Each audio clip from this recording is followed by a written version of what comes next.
ರಾಷ್ಟ್ರಧ್ವನಿ ನ್ಯೂಸ್ಗೆ ಸ್ವಾಗತ. ನಗರಘಟ್ಟ ಗ್ರಾಮದಲ್ಲಿ 1.2 ಕೋಟಿ ಮೊತ್ತದ ಬ್ರಿಡ್ಜ್ ಕಮ್ ಬ್ಯಾರೇಜ್ನ ಅವಾಂತರ ಹೊಳಲ್ಕೆರೆ ತಾಲೂಕು ತಾಳ್ಯ ಹೋಬಳಿ ನಗರಘಟ್ಟ ಗ್ರಾಮದಲ್ಲಿ ಮದ್ದೇರು ಮತ್ತು ನಗರಘಟ್ಟ ಗ್ರಾಮದ ಜಮೀನುಗಳಿಗೆ ಹೋಗುವ ಮಧ್ಯದಲ್ಲಿ ರಸ್ತೆಗೆ ಅಡ್ಡಲಾಗಿ ಅವೈಜ್ಞಾನಿಕವಾಗಿ ಬ್ರಿಡ್ಜ್ ಕಮ್ ಬ್ಯಾರೇಜ್ ಅನ್ನು ನಿರ್ಮಾಣ ಮಾಡಿದ್ದು, ಹಳ್ಳದ ನೀರು ಸರಾಗವಾಗಿ ಹೋಗುವಂತೆ ಬ್ರಿಡ್ಜ್ ಕಟ್ಟದೆ ರಸ್ತೆಯಲ್ಲಿ ಸುಮಾರು 5 ಅಡಿ ನೀರು ನಿಲ್ಲುವಂತೆ ಬ್ರಿಡ್ಜ್ ಅನ್ನು ನಿರ್ಮಾಣ ಮಾಡಿದ್ದಾರೆ. ನಗರಘಟ್ಟ ಗ್ರಾಮದಿಂದ ಈ ಬ್ರಿಡ್ಜ್ ಮೂಲಕ ಗ್ರಾಮದ ಜಮೀನುಗಳಿಗೆ ಹೋಗಲು ತುಂಬಾ ತೊಂದರೆಯಾಗಿದೆ.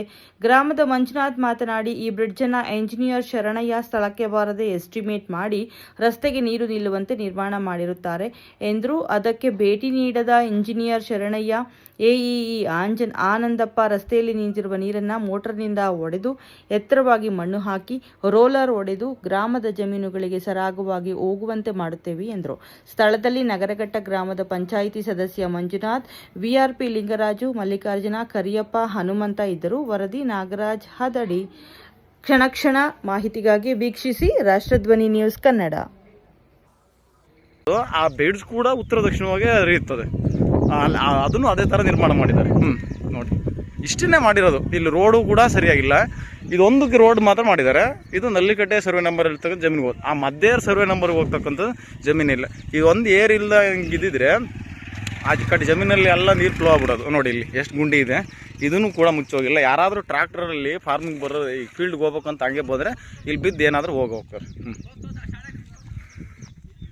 ನೋಡಿ, ಆ ಹಳ್ಳದಲ್ಲಿ ಬಂದತಕ್ಕಂಥ ನೀರು ಇಲ್ಲಿ ಬಂದು ಸ್ಟಾಕ್ ಆಗ್ಬಿಟ್ಟು ಮೇಲೆ ಕಡೆಗೆ ಡಂಪ್ ಆಗಬೇಕು ಅಂತ ಮಾಡಿದ್ದಾರೆ.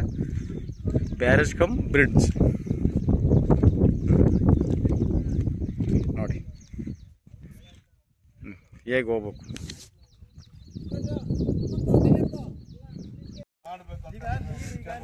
ನೀರು ಹೋಗ್ಬೇಕು ಸರ್, ನೀರು ಹೋಗ್ಬೇಕು, ನಮಗೆ ಓಡಕ್ ದಾರಿ ಬೇಕು.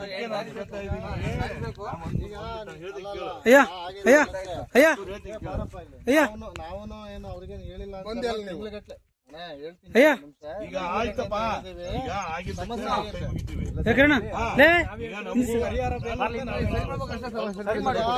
ಇದನ್ನ ಮೋಟರ್ ಹಚ್ಚಿ, ಈಗ ಮೋಟರ್ 2 ಆಗಲಿ 3 ಆಗಲಿ ಮೋಟರ್ ಹಚ್ಚಿ ಇದು ಹೊಡಿತೀವಿ. ಫಸ್ಟ್ ಇದು ಹೊಡೆದು ಬಿಟ್ಟು ಏನಂತಂದ್ರೆ ನೋಡ್ರಿ ಹೇಳ್ತೀನಿ ಕೇಳ್ರಿ, ಇಲ್ಲಿ ಏನಾಗಿದೆ, ಇದು ಜಂಕ್ಷನ್. ಇದು ಇಲ್ಲಿಂದನೂ ಹಳ್ಳ ಬರುತ್ತೆ.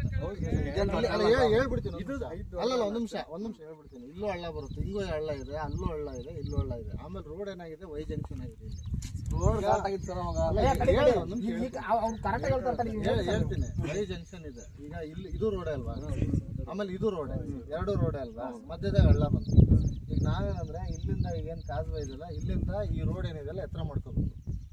ಈ ನೀರು ತೆಗೆದ್ಬಿಟ್ಟು ಇದನ್ನ ಎತ್ತರ ಮಾಡ್ಕೊಂಡ್ರೆ ಅವಾಗ ಏನಾಗುತ್ತೆ, ಅದು ಈ ಕಡೆಗೆ ಬರುತ್ತೆ. ಇಲ್ಲೇನು ಗುಂಡಿ ಆಗಿದೆಯಲ್ಲ, ಗುಂಡಿಗೆ ನಾವೆಲ್ಲ ಮಣ್ಣು ಹಾಕಿದ್ರೆ ಹೇಳಕ್ ಕೇಳ್ರಿ, ಅದಕ್ಕಿಂತ ಇದು ಡೌನ್ ಆಗಿದೆ, ಏನು ಐತಿಲ್ಲ. ಬಟ್ ಈ ಗುಂಡಿ ಆಗಿರೋದಕ್ಕೆ ಏನಾಗಿದೆ, ನೀರು ಎತ್ಕೊಂಡೈತಿ.